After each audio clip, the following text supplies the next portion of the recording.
제가 개인 투자로 손실을 내본 적이 없어요. 위기는 항상 기회였다. 매매를 제일 많이 할 때는 위기였었던 것 같은데 위기가 왔을 때 제일 중요한 포인트는 현금이 있어야 돼요. 저는 리스크 관리 방법으로서 제일 좋은 방법이 있다면 지금 기준으로 S&P 500이 변동성이 한 20% 정도 나오거든요. S&P 500보다 변동성이 더 큰 애, 뭐 나스닥 100이든 아니면 뭐 테크탑 10 계열의 그런 애들을 60, 70%를 담으면 제가 이제 처음에 커버드콜을 출시를 했을 때 뭐 이제 언론이나 투자자분들의 반응이 뭐였었냐면 커버드콜은 하방이 열리고 상방이 좀 제한되어져 있다는 것 때문에 이 하방 위험, 하방이 열려 있다. 이런 거에 대한 뭐 질책 아닌 질책을 제가 많이 받았었거든요. 그래서 제가 뭔가 이제 다음에 새로운 상품을 만들면 이 하방 위험을 어떻게 한번 막아보겠다.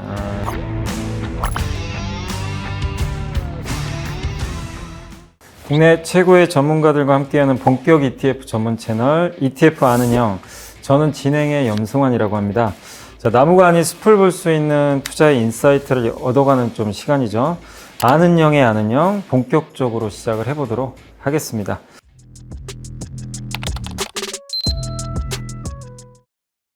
자, 오늘 그 초대 손님으로는 키움자산운용의 이경준 본부장님을 모셨습니다. 반갑습니다. 네, 안녕하십니까. 네, 안녕하세요. 자, 그 ETF 아는 형에 지금 출연을 해주셨는데 오늘 먼저 좀 방송하기 전에 소감 한 말씀 해주시면 좋겠습니다. 네, 이렇게 정말 초대해 주셔서 너무 감사드리고요. 제가 사실 ETF 업무를 2007년도에 이제 신입사원부터 시작을 했었는데 제가 ETF 업무 시작하고 나서 뭐 잘 아시다시피 2008년도에 금융위기가 터지면서 제 밑으로 이렇게 친구들이 안 왔습니다. 네, 그래가지고 되게 오랫동안 막내 생활을 엄청 오래 해가지고 항상 약간 ETF에서 막내 위치에 좀 있었는데 이번에 ETF 아는 형에서 이렇게 불러주셔가지고 뭔가 이제야 마침내 나이를 먹어서 ETF 아는 형이 된 것 같습니다. 너무 감개무량합니다. 되게 고생하셨을 것 같아요. 근데 상반기 좀 미국 증시가 반등해서 사실 미국 증시 걱정도 좀 많았잖아요, 상반기에. 근데 어느새 이제 사상 최고가를 또 넘어서서 또 계속 고점을 향해 가고 있는데 여기서 이제 좀 되게 좀 고민되는 게 이제 미국 주식 하시는 분들이 아니 올라서 좋긴 한데 또 이거 팔아야 되는 거 아닌가 또 이게 너무 좀 비싸다는 얘기도 많이 들리기도 하다 보니까 그런 고민하는 분들이 많을 텐데 지금 이제 본부장님께서는 좀 시장을 현재 좀 어떻게 보고 계신지 좀 그 의견도 좀 궁금하거든요. 네, 저는 되게 시장을 심플하게 보는 편인데요. 일단 단기 시장의 이야기를 하기 전에 장기적인 어떤 시장의 구조적인 부분을 말씀을 드리고 싶어요. 이건 뭐 저의 개인적인 생각인데 경제학 용어에서 불힙 이펙트라는 게 있습니다. 황소 채직 효과죠. 불힙. 황소 가죽으로 만든 채직인데 그 황소 채직 효과라는 거의 의미는 뭐냐면 저희가 이렇게 채직을 들고 있으면 이렇게 흔들리지 않습니까? 이렇게 흔들리는 건데 이쪽은 덜 흔들리고 여기 끝은 많이 움직이잖아요. 이게 이제 일종의 공급망 구조를 설명을 하는 거고 여기에 있는 소비자 한 명이 있고 여기는 공장이 있는 거죠. 그래서 이제 이 불힙 이펙트를 설명할 때 하는 얘기가 미국에 있는 소비자 한 명이 원래 볼펜을 쓰고 있다가 어느 날 갑자기 변덕을 부려서 연필을 쓰게 됐다. 근데 그 연필을 사러 소매점에 갔더니 마침 연필이 소매점에 한 자루만 있어서 재고가 떨어지는 거죠. 그래서 소매점 사장은 도매점에 이제 주문을 해야 되는데 하나만 주문할 수는 없잖아요. 그래서 박스로 이제 주문을 한 거죠. 근데 하필 그게 도매상의 마지막 남은 연필이어가지고 연필 박스여가지고 이 도매상도 주문을 해야 되는데 중국에 컨테이너를 이제 주문하게 되는 거죠. 주문을 배로 와야 되니까.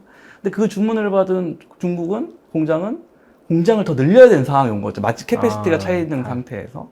그러면 그 공장은 다시 원자재로 구매해야 되니까 대량의 또 나무와 펄프와 흑연을 이제 구입을 하게 된 거죠. 그러니까 소비 시장에 있는 한 명의 변덕이 이 끝단의 공급이나 원자재 쪽으로 미치는 영향이 엄청나게 크다는 거거든요. 그러니까 사실 미국이라고 하는 소비 시장에서 주도하는 요게 이 한국이나 중국에 미치는 경제 구조에 미치는 영향이 엄청나게 크다. 그래서 변동성이 결국엔 클 수밖에 없는데 반대로 미국 시장은 여기 짧잖아. 소비 중심의 여기니까 미국 시장에 투자하는 것이 가장 경제학적으로 안정적이다 라고 하는 베이스를 저는 기본적인 생각을 가지고 있습니다. 그래서 사실 요 생각을 하면은 중국이나 이런 데 투자 잘 못해요.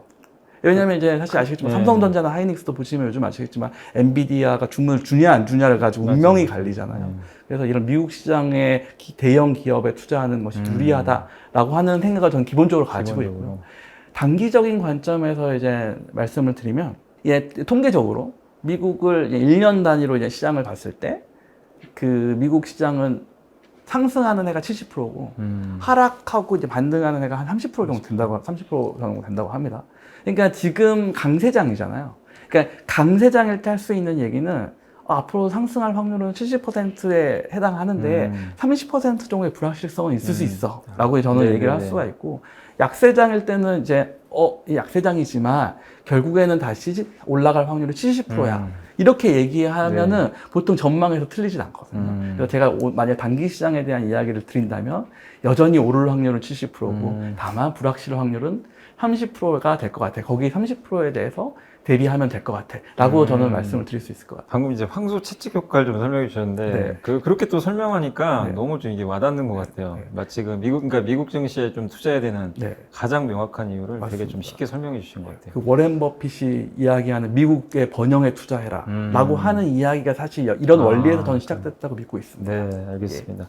그리고 이제 요즘에 우리나라도 그렇고 미국 시장도 사실 좀 분위기들은 좀 그래도 이제 과거보다 좀 괜찮은 편이긴 한데, 시장이 항상 좀 이제 또 좋을 수는 없잖아요. 사실 또 우리 한국 증시도 잘 나가다가 갑자기 이제 세금 문제로 한번 좀 휘청이는 모습도 나왔는데, 이게 시장 변동성은 언제든지 좀 커질 수 있을 때 혹시 이제 본부장님 같은 경우는 위험에 대해서 어떻게 좀 관리를 하시는지 그게 좀 궁금합니다. 제가 이제 그 개인 투자 얘기를 잠깐 해보면, 제가 그 2007, 8년도에 아마 우리나라 최초의 해외 ETF가 이제 삼성자산 운용에서 나왔습니다. 코덱스 차이나 H라고. 이제 제 개인적인 첫 투자였는데, 그걸 투자해놓고서는 그 리먼 터져가지고 한 100만 원 정도 손해보고 팔았던 기억이 났습니다. 이제 그때 너무 충격을 받아가지고 그 이후로는 제가 개인 투자로 손실을 내본 적이 없어요. 정말요? 네. 왜요? 손실을 내본 적이 없어요. 와, 대단합니다. 왜냐면 손실이 나더라도 이익 볼 때까지 절대 안 팝니다. 안 팝니다. 절대 팔지 않아요. 먹을 때까지 끝까지 들고 있다. 근데 어쨌든 좋은 자산에 투자하셨으니까 오른 거 아니에요? 주로 이제 그때 어떻게 했었냐면, 주로 이제 사실 여기 투자 전문가분들 많이 나오시면 이제 장기 투자 얘기 많이 하시잖아요. 근데 사실 그 당시 제가 개인 투자하던 그 젊은 시절만 해도 그때 ETF의 최고의 투자 전략은 그 레버리지 ETF. 왜냐면 박스피 시대였거든요. 그 리먼 터지고 나서 한 10여 년가를 가까이 2009년부터 10여 년을 박스피 시대를 저희가 살았단 말이죠. 그때 사실 너무 쉽게 돈을 벌 수 있었던 거는 2000 초반? 2000 깨지면 그때 레버리 사서 기다렸다가 팔고 다시 또 이렇게 일 열심히 하다가 2000 깨진다 그러면 다시 들어갔다가 다시. 이것만 반복해도 돈을 쉽게 벌 수 있었던 시절이었었던 것 같아요. 그래가지고 사실은 장기 투자, 한국의 전 장기 투자 문화가 지금 최근 5년 동안 막 이렇게 언급되면서 발전을 하고 있었는데, 그 전에는 약간 그랬었던 게 있었고, 저는 개인 투자가 결혼 전후로 되게 바뀐 것 같아요. 그러니까 사람이 투자하는 방법이 자기의 스테터스에 따라 바뀌잖아요. 전 결혼이 좀 늦은 편입니다. 40살에 결혼을 했는데, 많이 늦었는데, 그러니까 40살, 30살 때 굉장한 리스크 캐패시티, 그러니까 위험 감내도라고 하잖아요. 돈 쓸 데가 없으니까. 돈 쓸 데가 없으니까 되게 공격적인 투자를 굉장히 이제 할 수 있지 않았었나? 버티는 건데, 제가 마지막으로 기억하는 게, 그 코로나, 저는 터지고 나서 결혼했거든요. 코로나 때 시장이 엄청나게 왔다 갔다 할 때, 저는 거의 제 가용 자산의 대부분을 미국의 TQQQ, 세배 레버리지, 3배짜리요? 3배에 이제 그 이상 좋은 상품을 찾을 수 없다.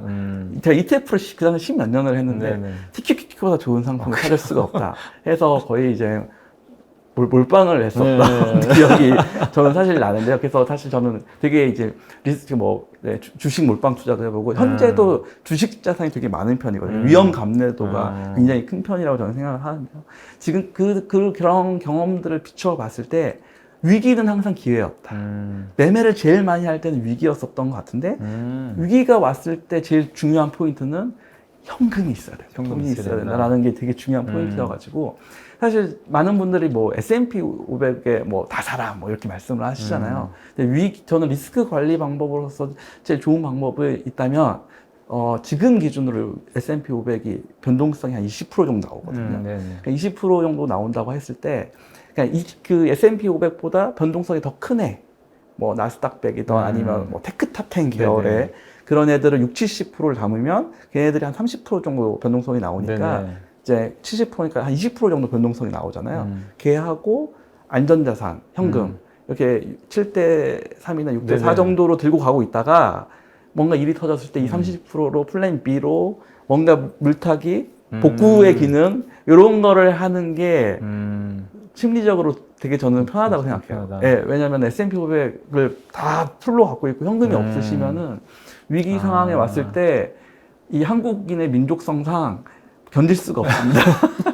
예, 예, 사실 그래서 약간의 현금을 가져가는 것이 되게 중요한 어떤 투자 전략이자 관리다라고 저는 생각을 해요. 그러니까 이제 결국 네. 변동성은 언제든 오는데 그때가 언제인지 사실 모르지만 네, 네. 그래도 그걸 대비해서 항상 현금을 일정 부분 가져가야 맞습니다. 위기 때 그걸 활용할 적절하게. 수 있다. 예. 네. 그게 어떻게 보면 좀 리스크 관리다. 그리고 이제 또 저만의 기법, 네. 많은 분들이 쓰실 수 있는 기법은 현금을 이제 다 투자했는데 아직도 빠지고 있다. 그럴 수 그러면은 레버리지 ETF가 사람들이 되게 안 좋다고 생각하시는데요. 물타기용이거든요, 이게. 물타기. 지금 현금으로 이제 리스크 익스포저를 이제 1배짜리를 샀다. 근데 더 빠지고 있다, 더 물타야 된다. 그럼 얘를 팔고 2배 레버리지를 하면은 물타는 효과가 생기는 거잖아요. 이것도 이제 안 된다. 그럼 3배까지 가는 이제. 너무 위험한 거 아니에요? 근데 믿음이죠. 믿음으로. 요 끝에 투자하고 있다라는 미국 투자에 대한 그런 믿음으로 이제 하는데 이런 식의 약간 기법도 되게 재밌는 네. 수단인데 지금 결혼하고는 완전히 바뀌었습니다. 결혼 이후로는 굉장히 보수적이고 안전한 투자 이렇게 열심히 하고 있습니다. 그러니까 결국 결혼하기 전까지만 하자. 아니 결혼하기 전까지는 왜냐면 되게 말씀드리고 있는 중요한 포인트가 나의 스테터스, 그러니까 재무 상태, 내가 지금 처해져 있는 삶의 단계에 따라서 투자하는 방법은 다 다를 수 있다가 되게 중요한 것 같아요. 남이 하는 방법을 내가 따라한다고 해서 성공할 수 있느냐? 그건 절대 아니라고 생각합니다. 장기 투자가 마음에 편하신 분도 있고요.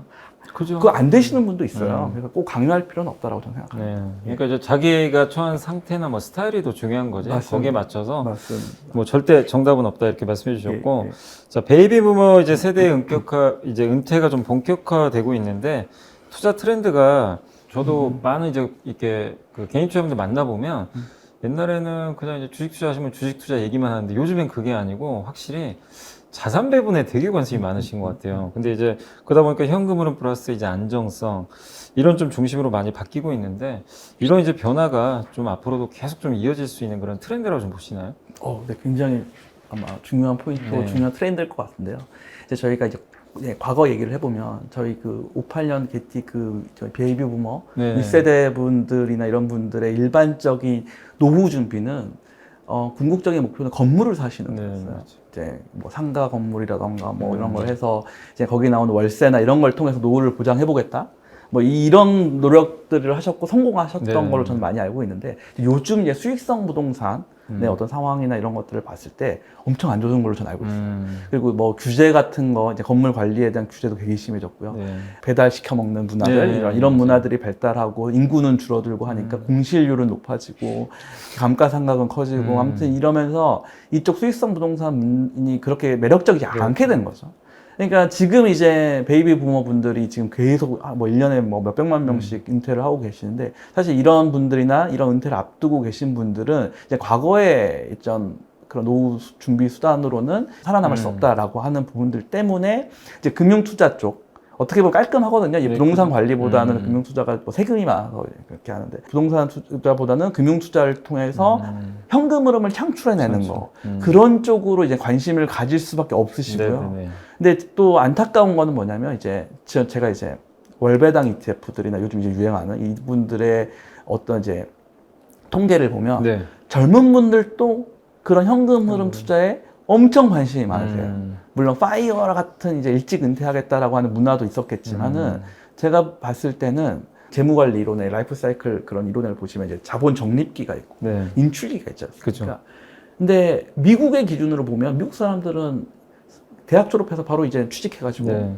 굉장히 긴 기간 동안 자본을 네. 적립하는 네. 그런 과정을 거치잖아요. 근데 한국의 젊은 세대들, 지금의 젊은 세대들은 일단 취업도 되게 늦고 공부도 오래 하시거든요.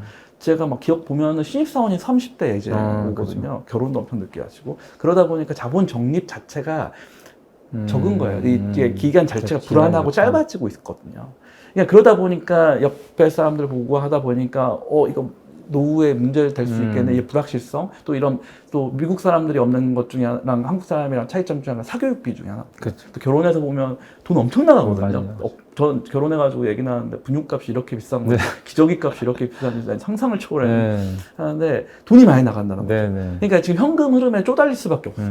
그러니까 지금 젊은 세대들도 현금 흐름을 이제 어떻게 구축해 나갈 거냐 이런 쪽에 관심을 가질 수밖에 없는 그렇다 보니까 사실 지금 뭐 최근에 나오는 커버드 콜 ETF라던가 월배당이 이제 이게 되게 인기가 있는 게 그런 선택인 거죠. 사실 자본 정리가 짧아지니까 한국 투자자분들이 이제 코인 투자, 레버리지 이런 것들을 참 막 했는데 이게 네. 이제 쉽지 않잖아요. 쉽지 않죠. 그러니까 당연히 이제 좀 안정적인 선택으로서 현금 흐름을 키워나가는 그런 방향으로 투자 전략을 이제 관심을 가져가는 그런 트렌드가 된 것 같습니다. 그러니까 이제 우리 한국이 좀 미국이랑 그런 차이점이 명확히 있기 때문에 오히려 이제 지금은 그런 쪽으로 지금 이 트렌드가 이제 월배당이나 아까 말씀하신 커버드콜 쪽으로 계속 이제 바뀌어 나가고 있다. 근데 이게 이제 구조적이다. 맞습니다. 네, 그러니까 그렇게 좀 언급을 해주신 것 한국이 정말 안타까운 게 이게 적은 돈으로 또 기대 수명은 엄청 길잖아요. 길죠. 한국이 오래 살잖아. 네. 또 의료보험 잘 돼 있어가지고. 네. 그러니까 적은 돈으로 오래 살 수 있는 방법을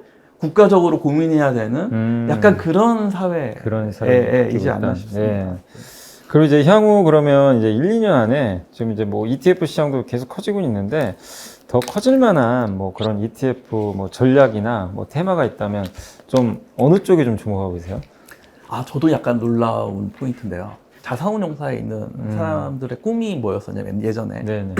이제 은행에서 이제 한국의 적립식 펀드 붐이 끝나고 한국의 국민재테크는 ELS였습니다. ELS.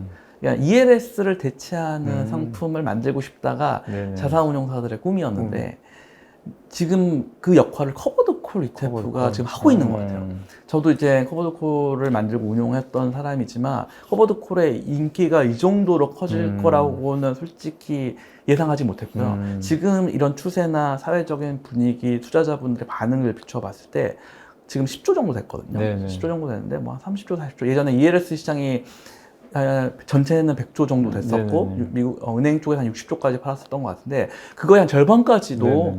ELS 시장을 대체하는 수준까지 성장할 것 같아요. 그래서 의외로 엄청나게 성장할 수 있다라고 하는 부분이 이제 커버드콜 ETF 시장인 것 같습니다. 네, 그래서 향후에도 앞으로도 뭐 꾸준하게 이제 커버드콜 시장은 좀 네네. 성장한다 이렇게. 약간 특이한 사건입니다. 특이한 현상인데 엄청 커질 것 같다는. 이거 출시를 했는데 생각보다 반응이 좀 빠르고 네. 지금 성과도 되게 좋다. 맞습니다. 네. 맞습니다. 뭐 지금 나온 지 한 2년 정도 됐는데 제가 봤을 때는 지금부터 한 뭐 1, 2년 말씀하셨으니까 2년 정도의 트랙 리코드가 쌓이고 이게 괜찮네라고 하는 어떤 검증이 완료가 되면은 굉장히 폭발적인 또 성장세로 갈 수 있다라고 저는 생각하고 있습니다. 그 본부장님께서 이제 국내에서 처음 이 커버드콜 ETF를 도입하셨다고 좀 들었는데 ETF 시장이 이제 큰 트렌드를 만들어 주셨는데요. 근데 이번에도 그 이경준표 커버드콜을 출시했다 이렇게 좀 들었습니다. 키움 미국 테크 100 월간 목표 해지 액티브 ETF. 사실 이게 이름만 들으면 이게 너무 뭐가 많이 들어요. 네네, 엄청 뭐 미국 테크에 100 뭐 네네. 투자하는 것 같긴 한데 네. 뭐 해지 액티브 이것도 좀 생소하고 네. 그래서 좀 하나하나 이름을 좀 설명해 주세요. 네네. 그 이제 정확하게 이제 말씀을 드리면 커버드콜 ETF는 예전부터 있었습니다. 예. 이제 그냥 저희가 보통 이제 구별을 할 때 1세대 커버드콜이라고 그러고요. 이제 제가 처음 이제 시도한 거는 2세대 커버드콜이라고 2세대. 해서 커버드콜 ETF의 기존에 있었던 어떤 단점을 해결하고 이제 발전시킨 어떤 그런 버전이었고요.